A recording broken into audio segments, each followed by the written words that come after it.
তো গাইস সকাল সকাল উঠে শাহরুখ খানের মতো পোজ মেরে এলাম। পোজ মারা কমপ্লিট হয়ে গেলে আমি এইখানে চলে আসলাম ফাবড়া নিয়ে কাজে।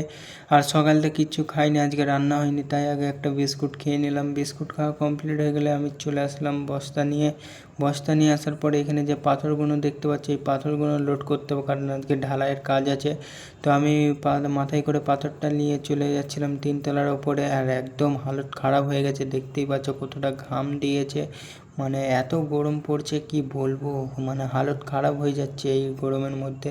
তারপর আমাদের টিফিন টাইম হয়ে যায়, টিফিন টাইমে ছিল বিরিয়ানি, তাই ফটাফট খেয়ে নিলাম, কারণ সকাল থেকে কিচ্ছু খাইনি, তাই টিফিনটা ফটাফট খেয়ে দিয়ে আবার লেগে পড়লাম কাজে। আর গাইস পাথর বোয়া কমপ্লিট হয়ে গেলে আমি বালি তুলতে চলে আসলাম, যেটাকে বলে আমি ব্ল্যাক ডায়মন্ড। আর সেইটাই আমি আজকে নোট করে নিচ্ছিলাম, কারণ আজকেও ব্ল্যাক ডায়মন্ড ফেলতে হবে।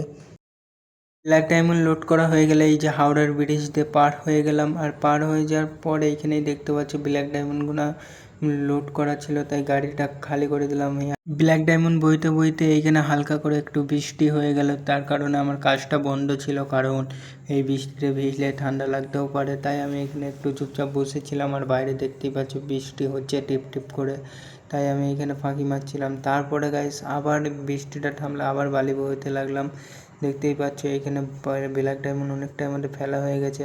তো অত ভিডিও আমি করতে পারিনি, কারণ আজকে খুব একটু কাজের চাপ বেশি ছিল, তাই আমি গাটা ধুয়ে চলে এলাম বাজারের দিকে এসে দেখি আমার একটা ভাই সেলুন ঢুকেছে, তাই আমাকে ডেকে নিয়ে এলো, বললো আমি চুল কাটবো, তা তুই বসে থাকবি।